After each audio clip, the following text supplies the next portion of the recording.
Hi everyone, welcome back to vlog number 7. Last week we spoke a bit about macronutrients. What are macronutrients? Your proteins, your carbs, your fats. Some examples of these macronutrients.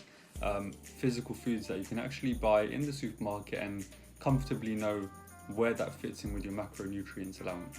So today we're going to talk a little bit further to that and focus more on calories. So we're going to help you understand how many calories you should be consuming for maintenance, to lose weight, to gain weight. So whatever your goal is, it's a really handy calculation, which is actually fairly simple that you can do right now with us to help you understand exactly how many calories you need to meet your goal. So at first it might seem like you're sitting in your physics class and it's all a bit confusing because there's equations and all sorts, but we're going to help break it down for you with the use of our teacher's whiteboard, which Sonali can't wait to use. So the first thing that we need to understand is how many calories we need to simply just function. So do remember that we are constantly burning calories. We aren't just burning calories when we are exercising. We are burning calories by sitting, breathing, allowing our body to just function with blood going through our body. By just simply sitting and breathing, we are burning calories. So it's really important to first understand how many calories we need to simply just function at a very basic level. And this equation is called your basal metabolic rate, also known as your BMR. With the use of this equation, the BMR, we're going to talk about how many calories you need, like Sonali said, to just exist. And this is based on your height, your weight, and your activity level, as well as your gender. So the way we can do this is first understand what gender you are. That always really helps. So before we start and take you through this equation, we would like you to write down first your weight in kilograms. So to make this as accurate as possible, we want to base it on your most recent weight. So that needs to be taken in the morning before you eat or drink anything and after you've moved your bowels. The second thing we want you to write down is your height. This should be in centimeters. The third thing we need you to write down is your age in years. Now that you've written down all of these pieces of information, I'm going to read out the equation for you. All I want you to do at this stage is simply write it down on your sheet of paper and plug in these 3 figures that you've already written. Remember, you don't need to work out anything yet, just write it down. Let's start. If you start off with writing down 655 plus, in brackets, 9.6 multiplied by your weight in kilos, okay? Close bracket. Then, moving on to the next part of the equation. Plus, open bracket, 1.8 times your height, close bracket. Remember, we're just writing it down. You don't need your calculator just yet. And then on to the next line, minus open bracket, 4.7 multiplied by your age in years, close bracket. Now that you've done that, you can work that out. So what we would recommend that you do is first do these individual bracket equations. So 9.6 times your weight, and then write the figure down on top or below. 1.8 times your height, again, write that figure above or below. And last but not least, 4.7 times your age, again, write it down above or below. Now, if you're a male, this equation will differ slightly. So same concept, guys, just work through it with us. So you'd have 66 plus open bracket 13.7 multiplied by your weight in kilograms, close the bracket. You then plus 5 times your height in centimeters, and that's in brackets. Remember, just write this down for now. You don't need to work it out as you're going. And then onto the next line is minus open bracket 6.8 multiplied by your age, close bracket. Again, once you have written this all down, work out the individual 3 brackets first. So 13.7 times your weight in kilos, 5 times your height in centimeters, and 6.8 times your age. Once you've worked this out, this will then be your basal metabolic rate. Remember, this is the amount of calories you need as an individual to simply perform your most basics of functions. So the next thing to think about is your activity level. However, everybody has a different level of activity. Some of us work from home, some of us are runners, some of us just have more activity than others. So it's important to generate the amount of calories that we require for our own activity level. Now, of course, we understand that this is going to be different week to week, maybe even day to day, but we just want to think about a rough average. Generally, are you the type of person who gets in quite a bit of activity through the week or through the day, or is it generally more sedentary? Just a general perception of what your week or day looks like. Using our basal metabolic rate, we can then use our activity level to find out what our total daily energy expenditure is. This is the amount of energy that you are burning on a daily basis. This is different from your BMR, which, just to clarify, is the calories you require to just function. Your total daily energy expenditure is the amount of energy that you expend on a daily basis, taking into consideration your activity level. Here are the following activity levels. Your activity level is broken down into 5 different brackets: sedentary, lightly active, moderately active, very active, and extremely active. Each bracket has its own sum, so 1.2, 1.4, 1.55, 1.725, and 1.9. Depending on where you think you fit in terms of your general activity level, you then take your BMR sum and multiply it by the number next to your activity level. You generally feel that your day is fairly still and not much movement. This is probably where you would fit in terms of the brackets. Lightly active is somebody who doesn't engage in any kind of vigorous exercise every day, and perhaps no long-standing activity either. It might be that because you have a desk job or you're not on your feet too much, but you might pop out for, say, a 30-minute walk a few times a week, or perhaps 15 minutes of light exercise per day. So a lot of the general population probably fits quite easily into this bracket, because generally you'll have a desk job maybe, and the only real activity you get through your day is when you walk to the station. So this is where you'd fit in. Moderately active is somebody who tends to go to the gym or who works out from home, but quite vigorously and quite intensely. You're probably doing around about 50 minutes or more of exercise every single day. Either you're lifting weights or doing something fairly intense.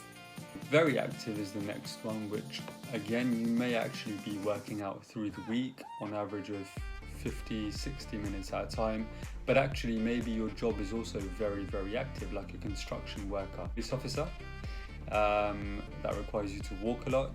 So a job which actually requires you to be on your feet for a lot of the day. Firstly, if you are extremely active, would be somebody who is on their feet most, if not all of the day.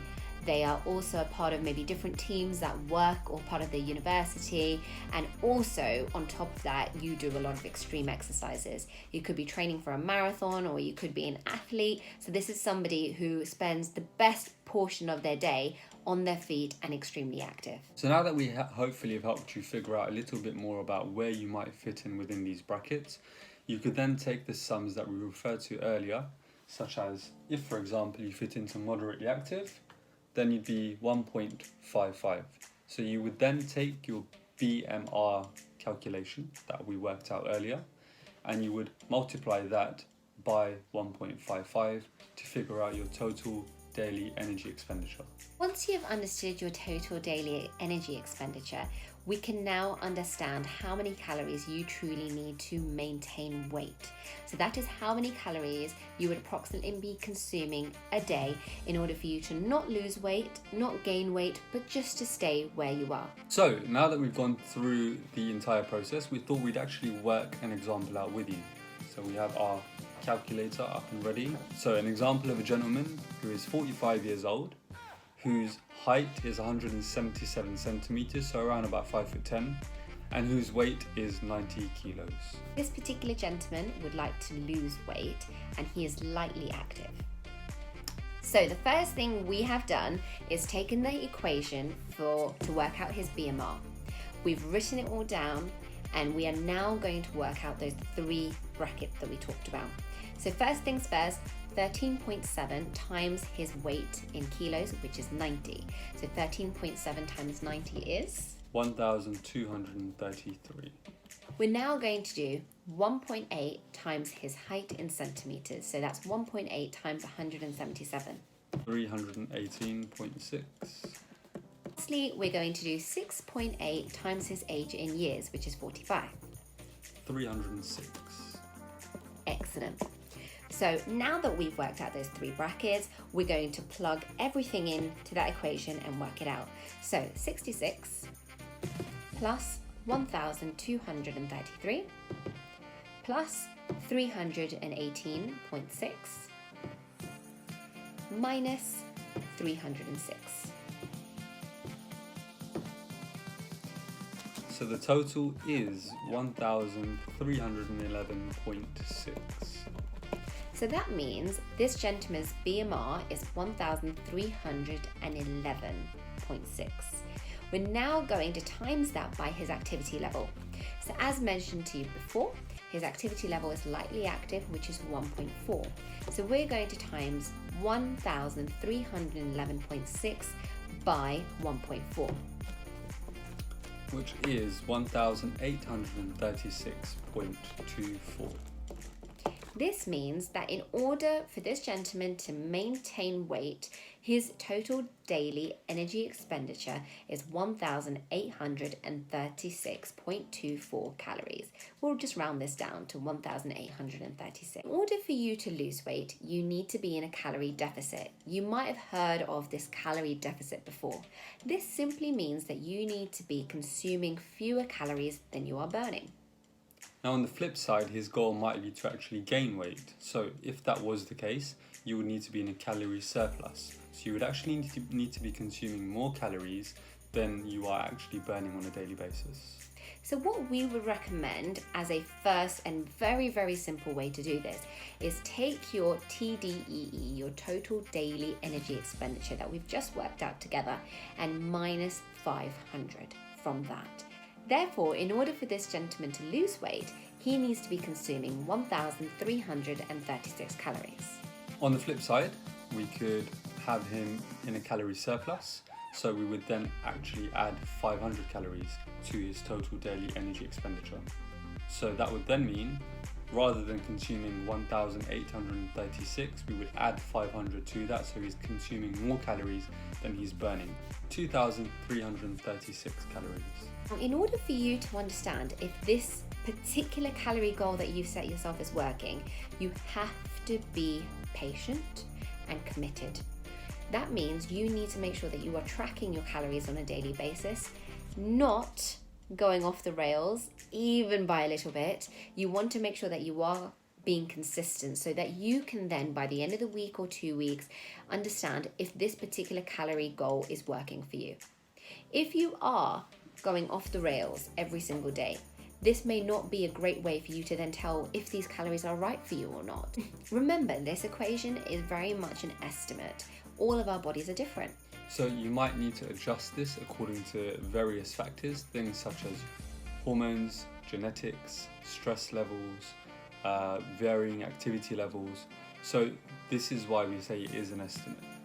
Also, do remember that most people think they are following their calories, whereas actually they tend to overestimate how many calories they are burning, and they tend to underestimate how many calories they are actually consuming. A lot of people come to us and say, I've stuck to my calories, I know exactly how much I should be having, I'm sticking to the amount of calories that has been noted for me or which I've worked out, but the scales aren't moving and I think my metabolism is broken. Your metabolism is not broken. You just need to track yourself better and eat less. It's chances are there are hidden things that you're sneaking into your meals that perhaps you don't realize has calories. Remember, just 1 tablespoon of oil has 120 calories. So whilst you might think that you're making yourself a stir fry, which maybe you've said has 300 calories due to the ingredients you put in, don't forget things like oil, or things like mayonnaise, ketchup, dressings. Dressings come in an abundance of calories as well. So remember to track yourself accurately. There are plenty of calorie counters out there for you. A really good one is MyFitnessPal, where you can customize these goals according to what you've worked out today. And you can then plug in everything you've eaten from the brand to the quantity, so you accurately know how much you have consumed that day. So going back to our last vlog when we talked about having a balanced breakdown of macronutrients, so your proteins, your carbs and your fats, equally with your BMR or your total daily energy expenditure, as we worked out, we need those calories to be as balanced as possible. If you need to consume, let's say 2,000 calories to maintain your weight, there's no point you consuming all 2,000 calories just based on protein or just based on fat, because you're then missing out on a host of minerals, vitamins and other huge health benefits. So it's about having a real balanced breakdown of macronutrients, which is what we're going to talk about in a bit more detail in our next vlog. So definitely watch these, work out your calories for now. That's your to-dos, that's your takeaways from today. To go and calculate your calories first. Understand what you should be consuming. Start tracking yourself, start putting in foods in your fitness tracker straight away so you can start understanding actually truly how many calories you are consuming. And then come back next week so we can talk more about macronutrients, the ideal breakdown, and how many grams of each macronutrient would be ideal for you. As always guys, please like, subscribe, share, comment, let us know if you've got any questions based on this equation. Like Sonali mentioned earlier on in the video, it's going to be down in the description so you can follow it. Keep pausing the video and go along with us so you can do it with us and understand step by step. And if you have any questions, comment, send us a message. We'd love to hear from you. Here's to knowing how many calories we should have. Woo!